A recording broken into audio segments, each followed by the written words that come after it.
넉넉하게 이기십시다. 오늘 말씀 제목입니다. 예수님을 믿기 시작하면 누구나 영적 전투를 시작합니다. 신앙의 세계에는 무승부가 없습니다. 이기느냐 지느냐만 있습니다. 바울은 신앙생활을 전투에 비교했습니다. 적군의 사망자 숫자보다 우리가 한 명 덜 죽었다, 그렇으니까 우리가 승리했다, 이런 식의 승리가 아닙니다.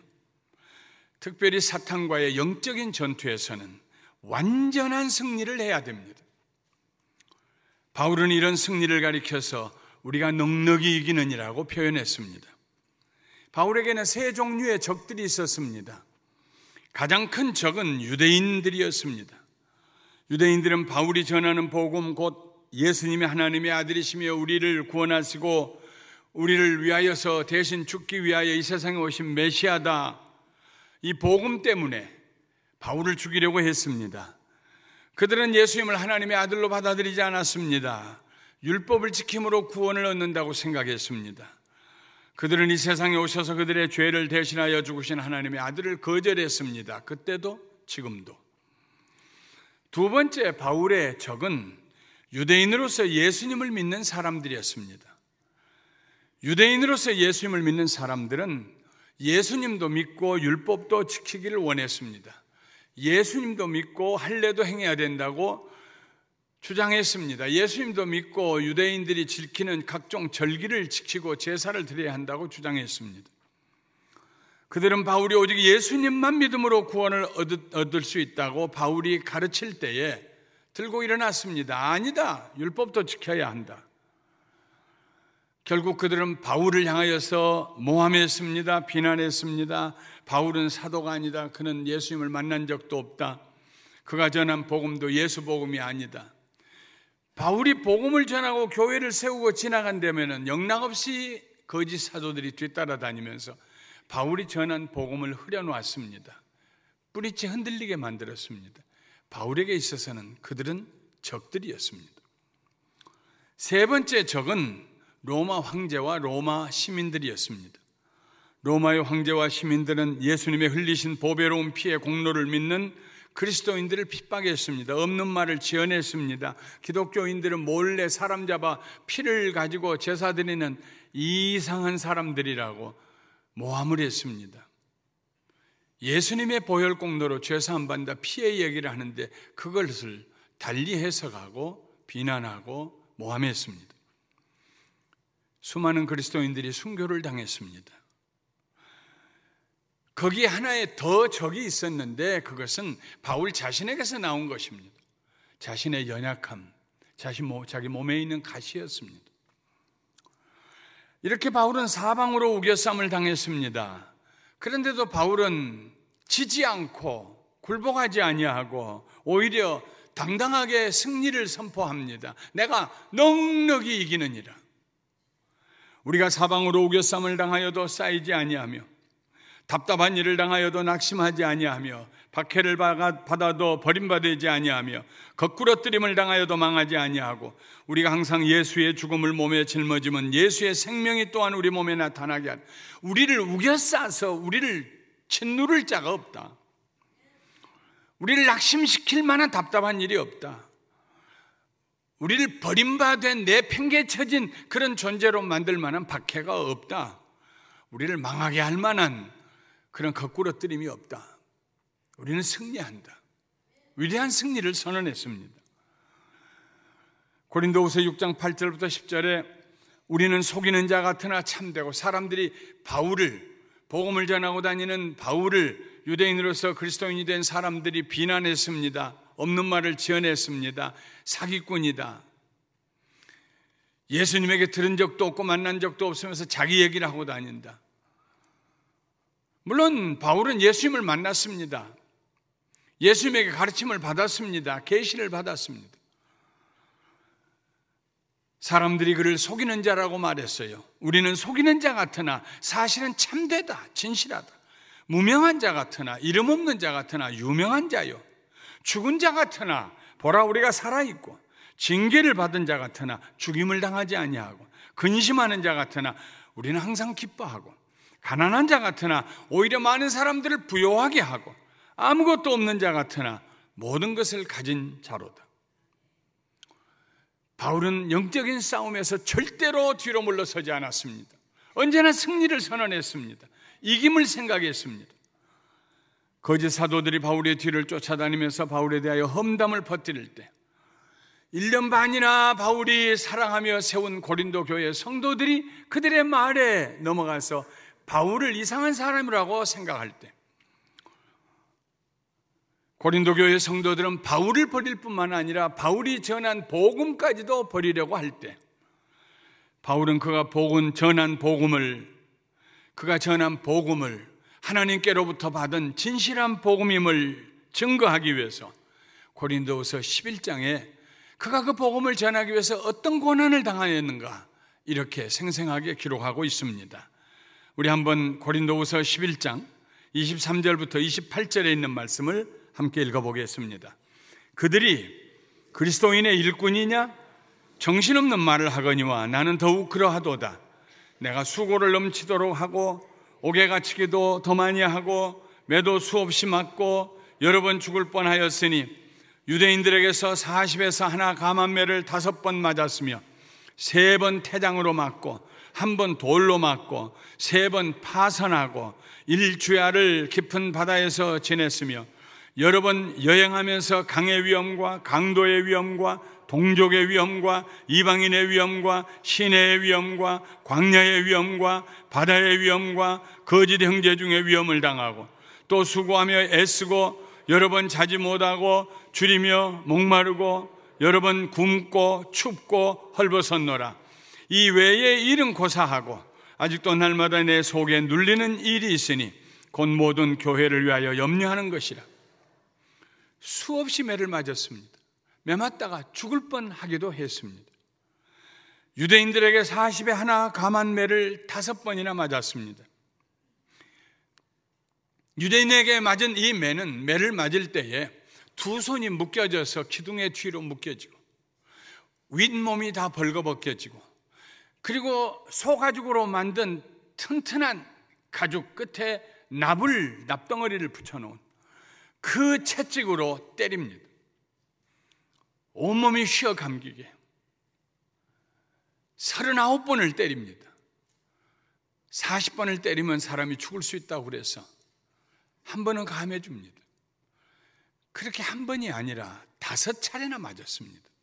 상상하기도 끔찍한 일입니다.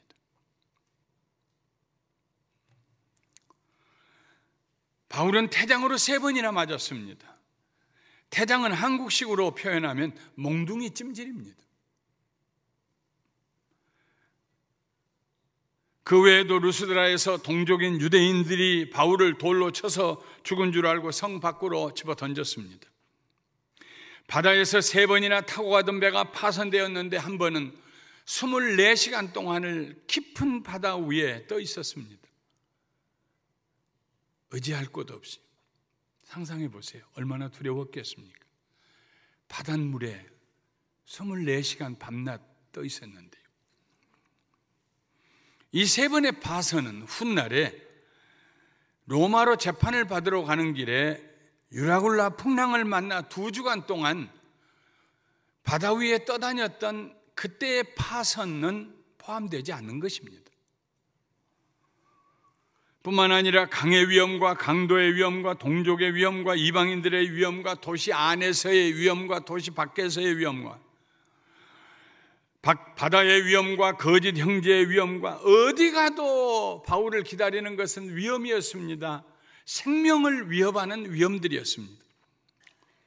바울은 수고했습니다. 애썼습니다. 때로는 수면이 부족해졌습니다. 고통을 받았습니다. 때로는 먹을 것이 없어서 굶주렸습니다. 목이 말랐습니다. 여러 번 굶고 춥고 헐벗었습니다. 뭐 때문입니까? 복음 전하기 위해서. 하나님의 아들 예수님이 당신들을 위해서 죽었으니 믿음으로 받아들이면 당신들의 죄가 사함받고 하나님의 자녀들이 됩니다. 이 복음을 전하기 위해서.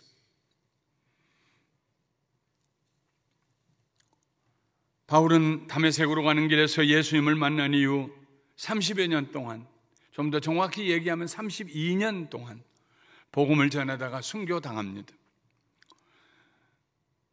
그의 30여 년의 사역 기간에 복음이 없는 해가 없었습니다. 고난이 없는 해가 없었습니다. 고난이 없는 계절이 없었습니다. 이런 상황에서도 바울은 우리가 넉넉히 이기느니라 하고 고백했습니다. 우리가 이긴다, 겨우 이겼다가 아닙니다. 넉넉히 이긴다. 영어 성경에는 more than conquerors, 정복자보다도 더 위대한 승리를 했다는 것입니다. 누가 우리를 그리스도의 사랑에서 끊으리요? 환난이나 공고나 박해나 기근이나 적신, 벌거벗기움 당하는 것이나 위험이나 칼이랴. 기록된 바 우리가 종일 주를 위하여 죽임을 당하게 되며 도살당할 양같이 여김을 받았나이다 함과 같으니라. 이사야 53장에 기록된 예수님의 고난을 두고 예언된 말씀입니다. 예수님처럼 고난을 당했어요. 그러나 이 모든 일에 우리를 사랑하시는 이로 말미암아 우리가 넉넉히 이기느니라. 우리가 넉넉히 이긴다. 만일 거기에서 끝났다면 그건 바울의 능력을 드러내는 것일, 바울의 의지, 강한 의지, 불굴의 의지, 그것을 얘기한 것이 될 것입니다. 바울은 그러지 않았습니다. 이 모든 일에 우리를 사랑하시는 이로 말미암아, 우리를 사랑하시는 아버지 하나님, 예수 그리스도, 성령 하나님, 우리를 사랑하시는 그분의 사랑 때문에 우리가 넉넉히 이긴다는 것입니다. 하나님의 사랑이 빠지면 바울은 이길 수가 없습니다. 견딜 수 없습니다. 하나님의 사랑이 그로 하여금 고난 가운데서도 낙심하지 않고 넉넉히 이기게 해주셨습니다. 바울이 말하는 하나님의 사랑은 무엇이었을까요? 그가 당한 고난들을 열거한 후에 고린도 후서 12장으로 넘어가면서 바울은 그가 보았던 천국을 들려줍니다. 그래서 그는 겸손하게 내가 천국을 보았다 하지 않냐고, 내가 천국을 본 어떤 사람을 알고 있다, 이렇게 제3인칭으로 말합니다. 그가 낙원으로 이끌려 말로 표현할 수 없는 말을 들었으니 사람이 가히 이르지 못할 말이로다. 바울이 하나님께서 그의 영혼을 붙들어서 환상 가운데 천국을 보게 해주셨습니다. 겸손하게 자기가 봤다고 하지 않냐고, 내가 아는 어떤 이가 그렇게 얘기했습니다. 그가 몸 안에 있었는지 몸 밖에 있었는지 나는 모르겠다. 환상 볼 때는 그렇죠. 그런데 천국에 들려 올라가서 말로 표현할 수 없는 말을 들었으니 사람이 가히 이르지 못할 말이로다. 천국을 어떻게 세상의 언어로 표현할 수 있습니까?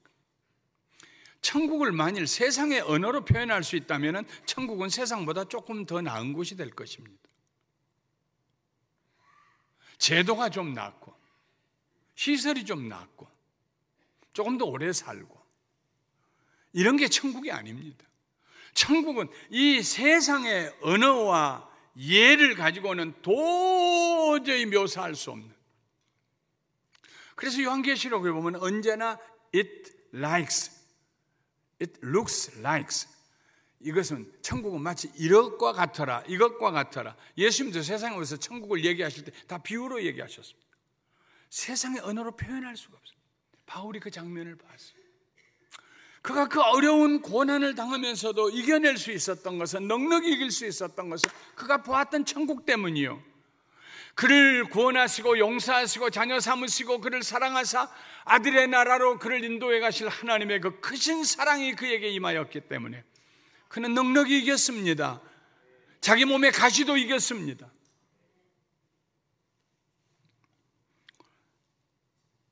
예수님 때문에 그의 죄가 사함받고 하나님의 의롭다 하심을 받아 말로 다 표현할 수 없는 천국에 들어간다는 이 사실에서 바울은 하나님의 사랑을 체험합니다.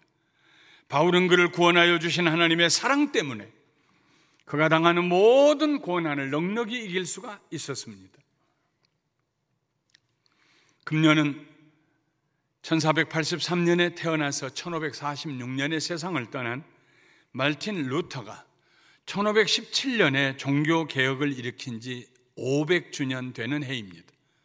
기념할 만한 해입니다. 루터는 로마 천주교회의 수도사로서 공부를 많이 한 사람입니다. 독일 비텐베르그 대학에서 1513년부터 시편, 로마서, 갈라디아서, 히브리서를 가르치는 교수였습니다. 그는 시편에 예언되어 있는 그리스도의 고난에 대해서 특별한 관심을 갖게 되었습니다.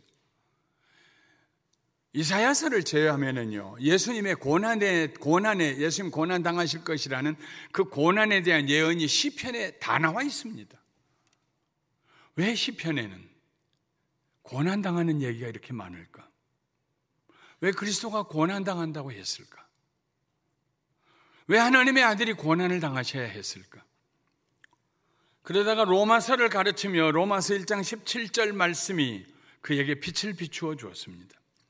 복음에는 하나님의 의가 나타나서 믿음으로 믿음에 이르게 하나니 기록된 바 오직 의인은 믿음으로 말미암아 살리라 함과 같으니라. 복음에는 하나님의 의가 나타나서 믿음으로 믿음에 이르게 하나니 기록된 바 오직 의인은 믿음으로 말미암아 살리라 함과 같으리라. 이 말씀을 깨닫고 난 후에 루터는 이렇게 말했습니다. 나는 바울의 로마서를 이해하려고 갈망하였다. 그런데 하나님의 의라는 표현만은 도무지 이해할 수가 없었다. 나는 그것이 하나님께서 의로우시고 불의한 자들을 심판하심에 있어서 의로우신 분이라는 그런 의미 정도로만 생각했다. 나는 그 하나님의 의에 대해서 주야로 묵상하며 생각하다가 드디어 하나님의 의라는 것은 은혜와 긍휼을 통하여 하나님이 베푸시는 의, 곧 복음을 의미하는 것이요, 또 우리가 그 하나님의 의, 복음으로 나타난 그 하나님의 의를 믿을 때에 하나님의 우리에게 하나님께서 주시는 의, 우리가 그 의로 말미암아 죽었다가 살게 된다는 사실을 깨닫게 되었다. 그러므로 로마서 1장 17절의 의미는 복음은 하나님께서 하나님의 의를 우리에게 능동적으로 제시하시고 그 의가 십자가 위에 나타나지 않았습니까? 우리가 용서받을 수 있는 의가 하나님께서 하나님의 의를 의롭다 하심을 우리에게 능동적으로 하나님 편에서 우리에게 제시하시고 그 의를 통해서 하나님의 긍휼하심을 따라 우리를 불쌍히 여기셔서 하나님의 의를 우리에게 베푸신 것입니다.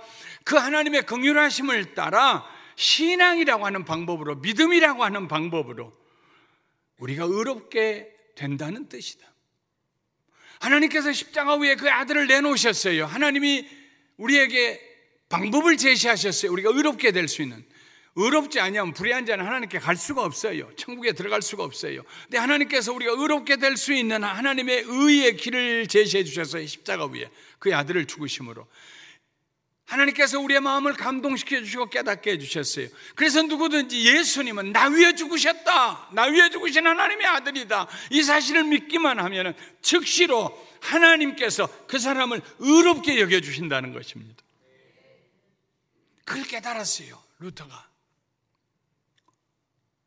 그 후로 나는 다시 태어나는 느낌을 받았으며 그게 거듭남입니다. 크게 열려진 문을 통하여 바로 천국으로 들어간 듯 했다. 고행을 통하여서 구원을 받아보려고 루터는 애썼습니다.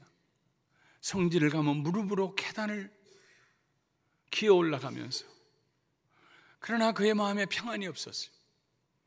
로마서 1장 17절 말씀이 그에게 빛을 비추어줬어요. 하나님의 의롭다 하심은 내 행위가 아니다, 오직 믿음이다, 하나님의 선물이다. 루터는 돈을 내고 면죄부를 사서 천국에 들어가는 것이 아니고 오직 믿음으로 들어간다는 사실을 깨달았습니다. 로마에 있는 베드로 성당을 짓기 위하여 돈을 헌금하기 위해서 헌금교회 안에 동전을 넣으면 땡그랑하는 순간에 연옥에서 그 영혼이 천국으로 올라간다. 그래서 무수한 돈을 거뒀습니다.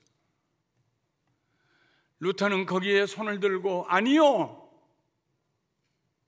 천국은 그렇게 해서 들어가는 거 아니요, 교황이 우리의 죄를 용서할 수 있는 능력과 자격이 있는 거 아니요,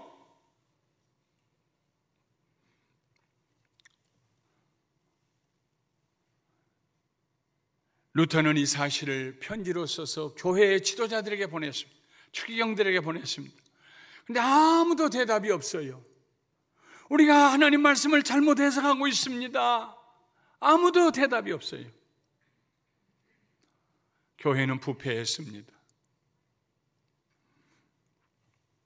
그래서 마침내 1517년 10월 31일에 비텐베르그 성당의 출입문에 95개 조항의 반박문을 붙였습니다. 그의 반박문은 한 달이 채 못 되어서 그 당시에 발명된 구텐베르그의 금속 활자의 영향으로 인쇄가 되어서 온 유럽에 퍼졌고 한 달 만에 온 유럽이 종교개혁의 불길이 일어났습니다. 4년 후 1521년 루터는 보름스 의회의 소환을 받았습니다. 거기에는 로마 교황청에서 나온 직위 높은 사람들, 황제, 제후, 공작, 후작, 백작 이런 사람들이 200여 명이 모여서 루터에게 당신이 하는 말은 무슨 말이냐? 이야기 좀 해봐라. 루터의 주장을 들은 후에 이들이 결정을 내렸습니다. 당신 잘못된 것이다. 정치적인 결정입니다. 그 주장을 철회해라. 루터가 말합니다. 24시간만 저에게 여유를 주십시오. 루터가 24시간 동안 하나님 앞에 기도했습니다. 하나님, 이 95가지의 조항 가운데 제가 잘못된 것이 뭐가 있나요? 하나하나 다시 읽어가면서 기도했습니다. 하나도 잘못된 게 없어요. 24시간 후에 그는 의회 앞에 서서 이렇게 말했습니다. 나는 성경과 정상적인 이성에 의하여 정죄되지 않는 한 내가 말한 것 어떤 것도 철회하지 않겠습니다. 그것은 서로 모순되는 이야기를 하는 교황이나 교회 회의들의 주장을 내가 받아들이지 않기 때문입니다. 나의 양심은 하나님의 말씀에 사로잡힌 바 되었고 내가 인용한 성경 말씀에 순종하고 있습니다. 양심을 거스리며 어떤 일을 하는 것은 불안하고 위험스러운 일입니다. 내가 여기 서 있습니다. 나는 달리 어찌할 수가 없습니다. 하나님이여 나를 도우소서. 아멘. 오늘 우리가 불렀던 찬송, 내 주여 주는 강한 성이요, 이 찬송은 그 보름스 의회에 루터가 서 있던 그때로부터 8년 후 1529년에 루터가 작사하고 작곡한 찬송입니다. 내 주는 강한 성이요 방패와 병기 되시니 큰 환난에서 우리를 구하여 내시리로다. 옛 원수 마귀는 이때도 힘을 써 모략과 권세로 무기를 삼으니 천하에 누가 당하랴. 내 힘만 의지할 때는 패할 수밖에 없도다. 힘 있는 장수 나와서 날 대신하여 싸우네. 이 장수 누군가? 주 예수 그리스도 만군의 주로다. 당할 자 누구랴? 반드시 이기리로다. 이 땅에 마귀들 끌어 우리를 삼키려 하나 겁내지 말고 섰거라. 진리로 이기리로다. 친척과 재물과 명예와 생명을 다 빼앗긴데도 진리는 살아서 그 나라 영원하리라. 바울과 루터에게 공통점이 있습니다. 둘은 율법이나 교회의 권력이 아닌 오직 예수 그리스도를 믿음으로 의롭다함을 얻는다는 진리를 붙들었습니다. 그리고 그들은 그 복음의 진리를 수호하다가 고난을 당했습니다. 그들이 고난에 굴복하지 않고 끝까지 승리하였던 비결은 죄인을 구원하시고 천국으로 인도하시는 하나님의 사랑 때문이었습니다. 하나님의 사랑이 그들을 붙들고 있었기 때문입니다. 그래서 바울도 넉넉히 이겼고 루터도 넉넉히 이겼습니다.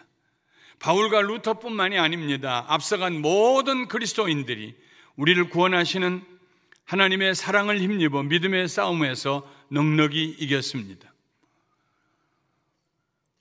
보름스 의회가 끝나고 난 다음 루터가 돌아오는 길에 캐톨릭에서 그를 암살하기로 작정했습니다. 그 사실을 알고 페르데릭 제후가 루터를 뒤에서 도와주는 그 제후 귀족이 몰래 루터를 빼서 비텐베르그 성에 감추었습니다.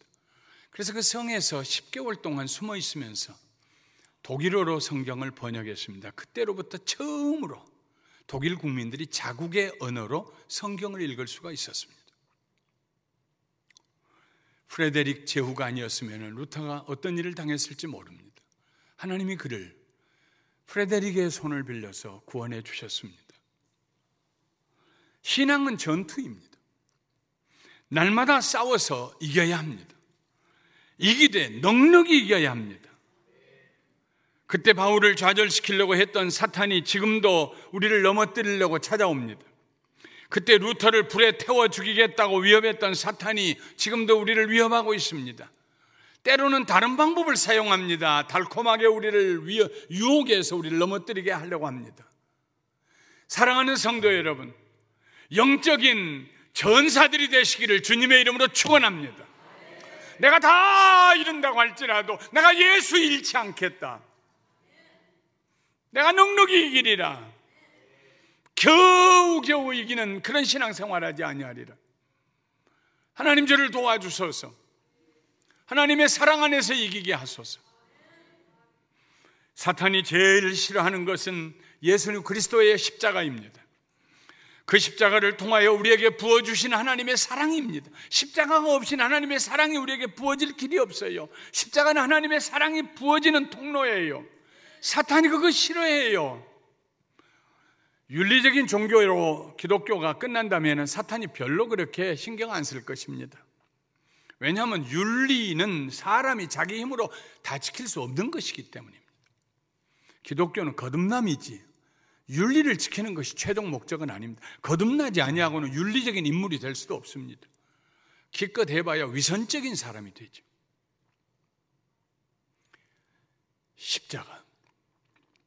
십자가 위에서 죽으신 예수 그리스도, 십자가 위에서 죽게 내어놓으신 하나님의 아들 예수 그리스도를 통하여서 우리에게 부어주신 하나님의 끝없는 사랑, 그 사랑이 우리로 하여금 영적인 전쟁에서 이기게 하십니다.